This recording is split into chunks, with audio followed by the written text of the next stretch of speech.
education that is missing. Yeah, I think you're right. But again, if you look at what's the context of Americans, we had kids who said, what war? They didn't know that there was a war this summer. So to deal with that level is so much beyond what some of them are conditioned to or aware of. But you're right. I mean, that should be sort of a bedrock proposition from which to build all of the other At arguments. September the 11th, they do remember, and isn't there a connection between the danger to themselves and to the whole world and what happened No. here? One of the key findings, we did polling on this, the Israel Project that I do some work with, is that those of Israelis, pro-Israel folks, advocates, we thought 9/11 is a chance to make the case of we're in this together. And gee, Israel at the time when you had a bombing almost every week, you'd say, look, Israel is having a 9/11 every day or every week. Americans don't see it that way. Americans believe that 9/11 was sui generis. It was a unique event that affected us. It's not part of a bigger war. It's not what Israel goes through. It's different. It happened just to us, and it's part of a war against us. And they don't make the connection. So when you try, we found that when you try to make the argument in favor of Israel, look, Israel's going through the same kinds of things, this is a reason we should be on the same side, it's not a very effective argument with most Americans. They just see 9/11 as a unique event in our history.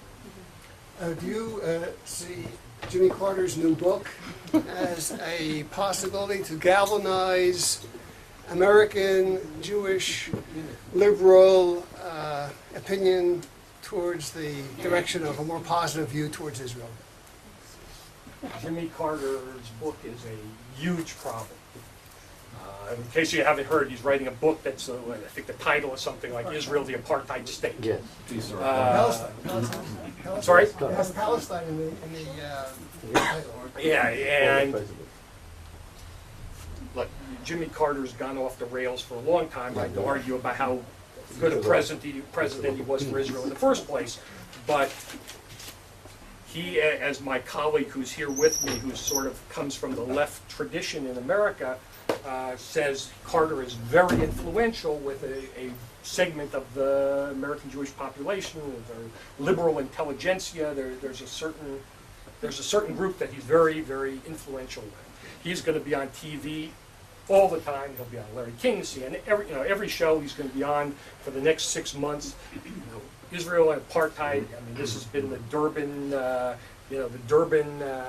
agenda, to get those two words in the same sentence constantly associated, and it's a huge problem. And we need to be having people out there. I know there's a guy here, my colleague knows, what's his name, Ben Pogrund, is it? He was in a South African jail. He's South African born. He's written about the differences between South Africa and Israel. I mean, we need to have a very offensive approach to Jimmy Carter, because he's going to be all over the place. What's happened already, the Democrats have been trying to, Democratic candidates have already come out denouncing what they think is going to be in the book in advance of the election, because, as you may know, the Republican Jewish coalition has been running ads for months with pictures of, before this book, with pictures of Jimmy Carter and some anti-Israel quote saying, this is what Democrats are like. And now the Democrats are sort of scrambling to try to get this changed. And so they just got the book delayed. It was going to be published before the election, and now it's going to be after the election. They said, I need to add some stuff about the Lebanon war. But it's going to be a big, big problem.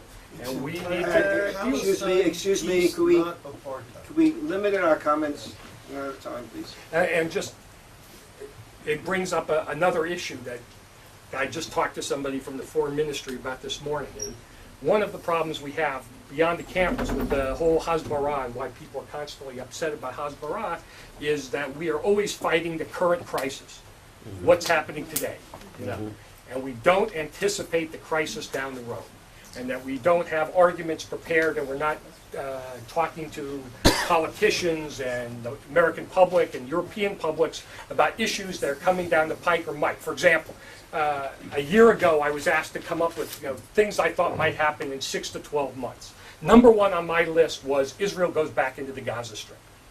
That we should be talking about, you know, why that might happen, what might provoke that. Nobody would talk about it. And so now, the only reason you're not seeing Israel getting pilloried over what you're doing in Gaza now is because of the Iraq War. The Iraq War is saving Israel in Hasbara, because that's the overwhelming interest in America. Otherwise, Gaza would be on the front page every day. So you need to think, what are the 5 or 6 issues that might come up? You know, Israel attacks Iran. Mubarak dies, and some hostile leader takes over.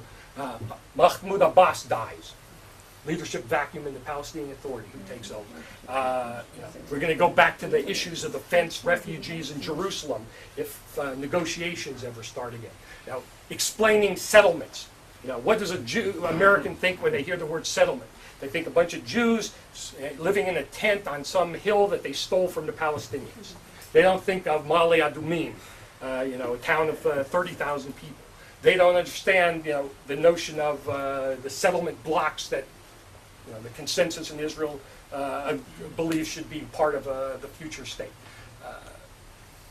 And we saw what happened, for example, on that particular subject when Olmert announced that they were going to do the E1 project. The next day, he reversed himself because the administration leaned on it. Nobody's explained why should Ma'ale Adumim be hooked up to Jerusalem. Those kinds of issues that may not be so immediate now, but maybe 6 or 12 months from now, we need to talk about and prepare for before they happen if we want to avoid constantly being in these crisis situations. On an educational basis, you've mentioned, we've talked about lecturers, published material, visiting professors. In your travels, I know that in the last 3 years, the South Newark has placed 25 highly qualified shlichim on campuses. JLI, Jewish Learning Institute, has young families on 13 campuses in the States now. Has this been effective? Should there be more of this? Do you have any feedback? Mostly what I've heard is positive things. Having Israelis on campus is a good thing. Promoting birthright, but also defending intellectual. Joey Lowe has this program, Israel at Heart, where he brings 3 Israeli sort of young college-age students. They bring in trios to different campuses. And it's been pretty effective because students like to hear more from their peers than from old cocker like me. So those kinds of things can be effective. A lot depends on the Israelis, the quality of the Israelis. We were having a discussion, actually the guy from the foreign ministry asked me about mobilizing Israeli students, because there are a lot of Israeli students studying in America. And historically, Israeli students have been unwilling to participate in politics on the campus. They tend to just not get involved. That's changed a little bit in the last few years, but by and large that's true. So if you get Israelis who understand this is a form of shlichut that we're going over and we're trying to help the situation on the campus, I think it can make a difference. That's wrong. And then Have you ever tried to address the Jewish students who are most visible in pro-Palestinian demonstrations on campuses? Have you adopted a sort of special strategy towards them, or do you think it's... I haven't. Personally, I think there's an effort to engage some of those. One of the things that we talk about in the Israel on Campus Coalition a lot is sort of this big tent approach. How do we make it comfortable for any Jew to talk about Israel? And there was this sense that, especially over the last few years, that people, especially more on the left, didn't feel comfortable at a Hillel or talking with other pro-Israel students, and so they felt marginalized and gravitated more to these anti-Israel groups. Some I think may have been lost causes anyway, but maybe not all. So there are some now. There's some liberal, progressive Zionist groups. They're Zionists at least, but they're the ones who are more able to talk to those types of students.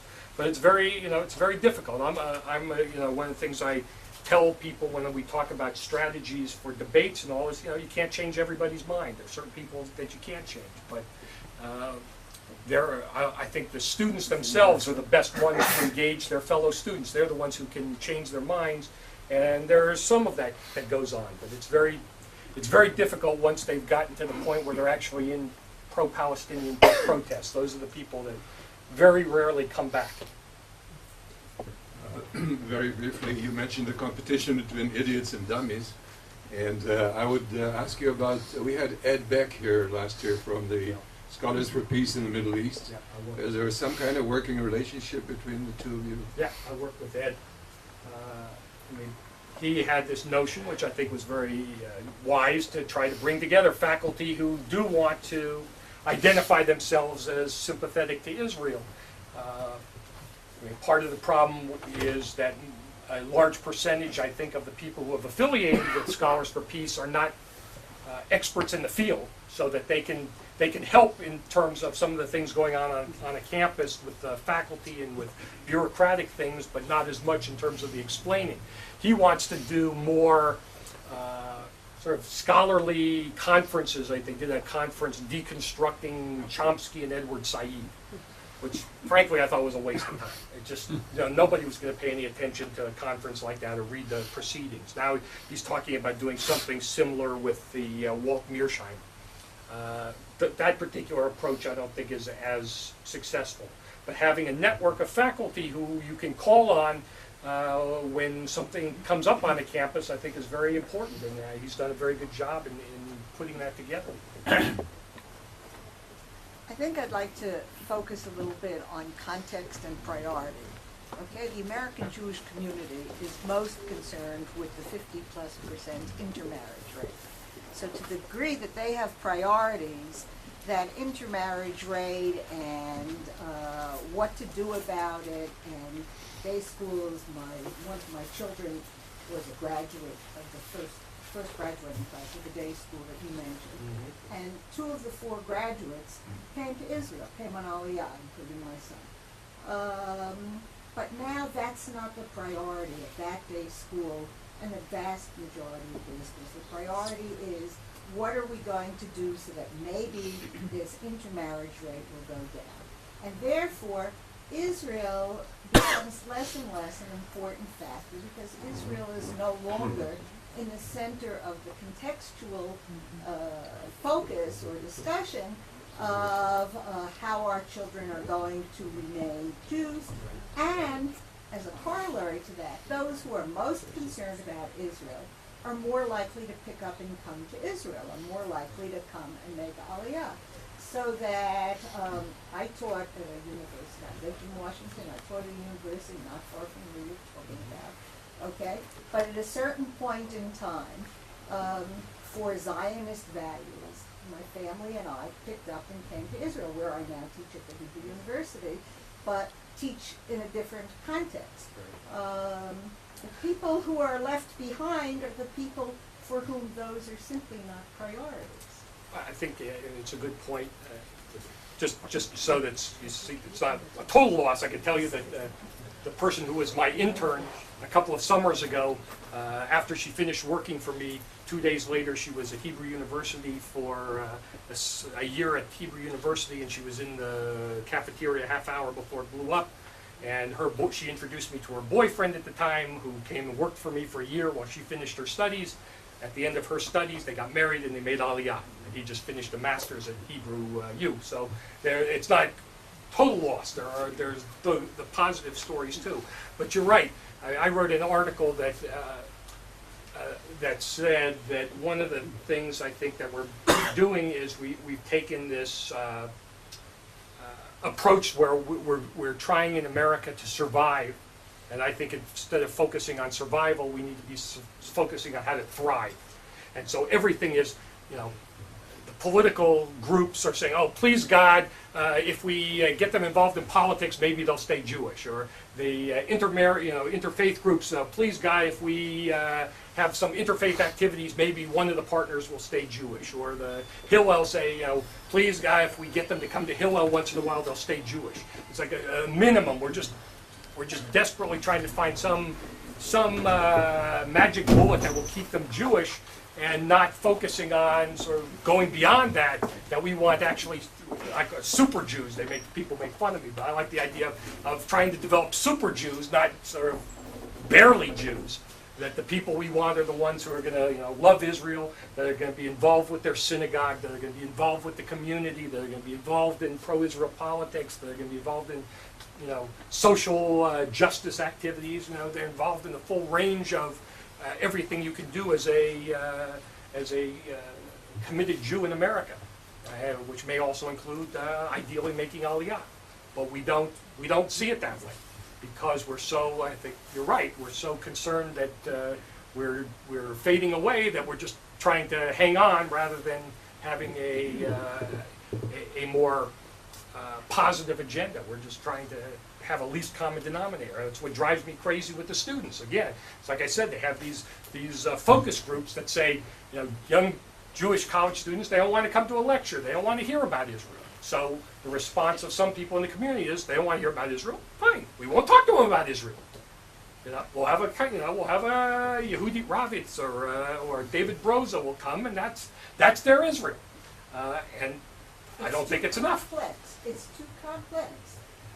These students are interested in, as you said, getting into law school, medical school, whatever, making a lot of money, pleasing their parents, maybe being among the 40-something percent, 50% who marry by chance, possibly, a Jew.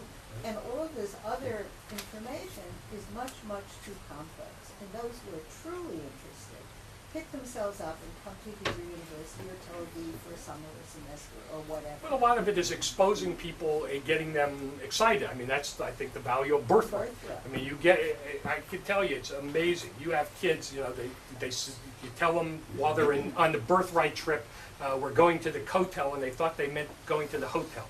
They don't really know less than borscht, and they come back and they're the ones who are really jazzed up. The problem we have with birthright, and it's not a secret, everybody said it from the beginning, is the follow-up. They come back so excited and then they sort of peter out because there's not enough done to keep them engaged. But it's still making such a huge difference, and I think with Masa now trying to encourage students to then come back and spend a year, that will have an impact. Whether it's enough to offset the greater forces in American Jewry that are bringing us down, it's a little more doubtful. Tragically, it's clear that this problem is not going to go away in the future, and I suspect there are many more questions to be asked and answers, hopefully, that will continue informally. So again, in the name of the Jerusalem Center for Public Affairs, I'd like to thank Dr. Bard, Professor Bard, very much, and for the audience participation. Thank you.